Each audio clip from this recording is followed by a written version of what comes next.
Hey guys, उम्मीद है आप खुद को साफ और सेफ दोनों रख रहे हैं।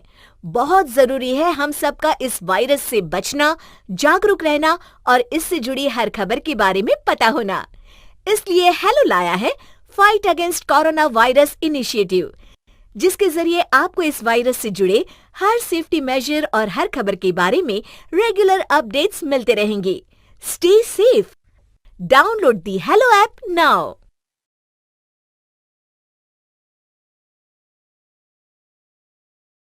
सिद्धार्थ की माँ उसकी शादी किसी अमीर घर में कर ढेर सारा दहेज लेने का प्लान बना रही थी।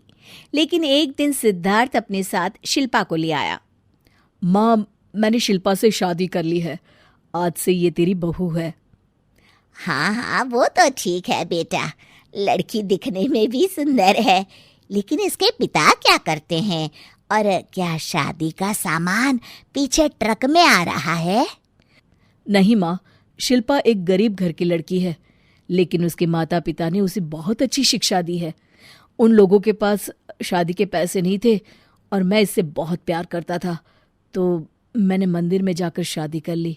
अब आप ना एक अच्छी सी पार्टी दे देना माँ। अच्छी सी पार्टी के पैसे कहाँ से आएंगे? और हाँ, मेरा घर कोई धर्मशाला नहीं है जो यहाँ फ्री में रहने खाने की व्यवस्था हो जाए। कैसी बात कर रही हैं सासू माँ? अब मैं इस घर की बहू हूँ, अब तो शादी भी हो गई। अच्छा होगा कि आप इस बात को मानकर मुझे अपना लें। इतना कहकर शिल्पा अंदर चली जाती है। तभी रीटा की बेटी कॉलेज से आ जाती है। फैशनेबल श्वेता माँ को परेशान देखकर पूछती है, क्या हुआ माँ, इतनी परेशान क्यों हो? अरे तेरा भाई किसी गरीब घर की लड़की से शादी कर आया है। अब तेरे दहेज का इंतजाम कहाँ से होगा बिटिया? और अब तेरी भी शादी दहेज की कमी के कारण किसी गरीब घर में होगी। श्वेता माँ की बात सुनकर गुस्सा हो जाती है। ऐसा कैसे हो सकता है? अगर भाई ने शादी कर ली तो कोई बात नहीं, मैं हूं ना, 2 दिन में उसे घर से भगा दूंगी। शिल्पा घर के सभी लोगों को रात में खाना बनाकर खिलाती है। किचन साफ करके खुद खाकर सोने जा रही होती है, तभी उसे श्वेता रोक लेती है। सुनो भाभी, तुमने ये जो जेवर पहने हैं ना, मुझे दे दो, मैं माँ को दे दूंगी, जिससे वो आगे मेरे लिए दहेज बनवा सके। ये मेरे गहने हैं, मेरे पिता ने मुझे दिए हैं। मेरी माँ ने एक एक पैसा जोड़कर बनवाए हैं। मैं ये किसी को नहीं दूंगी। ज्यादा मत बोलो भाभी, जितना मैं कहती हूँ उतना मान लो, वरना अंजाम बुरा होगा। होने दो बुरा, मुझे फर्क नहीं पड़ता। दूसरे दिन शिल्पा के कमरे से जोर जोर से रोने की आवाज आती है। अरे कोई तो मेरी सुनो, मेरे सारे गहने चोरी हो गए, अब मैं क्या करूं? हाय, मैं तो लुट गई। उसकी आवाज सुनकर सिद्धार्थ वहां आ जाता है। अरे क्या हुआ शिल्पा, क्यों रो रही हो? मेरा सारा सोना, गहने सब चोरी हो गए। देखिए जी, रात मैंने उतार कर यहीं रखे थे, सुबह उठी तो वहां नहीं थे।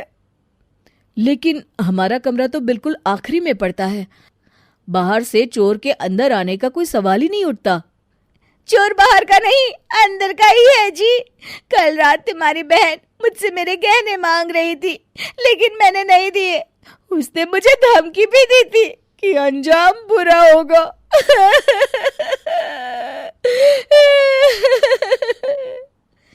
ये कहकर शिल्पा दोबारा रोने लगती है कि तभी बाहर से श्वेता और रीटा अंदर आ जाती हैं। वाह भाभी वाह, क्या कहने, यही सिखाया है आपकी माँ ने आपको? अभी एक दिन भी नहीं हुआ और भैया को हमारे खिलाफ भड़काने भी लगी। अरे नहीं श्वेता, ऐसी बात नहीं है। बस तुम ये बताओ, क्या कल सच में तुमने शिल्पा से उसके गहने मांगे थे? नहीं भाई, बिल्कुल नहीं। मैं क्या करूंगी इन गहनों का? मैं तो वैसे भी गहने पहनने का शौक नहीं रखती। देखो सिद्धार्थ, अच्छा होगा कि तुम शिल्पा से ही पूछो, कहीं ये गहने अपने घर तो नहीं दे आई और इल्जाम हम पर लगा रही है। रीटा की बात सुनकर सिद्धार्थ शिल्पा से कहता है, शिल्पा, हमारे घर में कोई चोर नहीं है। बेहतर होगा तुम ही इधर उधर देखो, कहीं रखकर भूल गई होगी। रीटा और श्वेता वहां से चले जाते हैं। एक तो दहेज में कुछ लेकर नहीं आई और जो लाई भी उसे भी चोर के हवाले कर दिया। रहने दो ना माँ, तुम क्यों खून जला रही हो? बुरे लोगों के साथ बुरा ही होता है।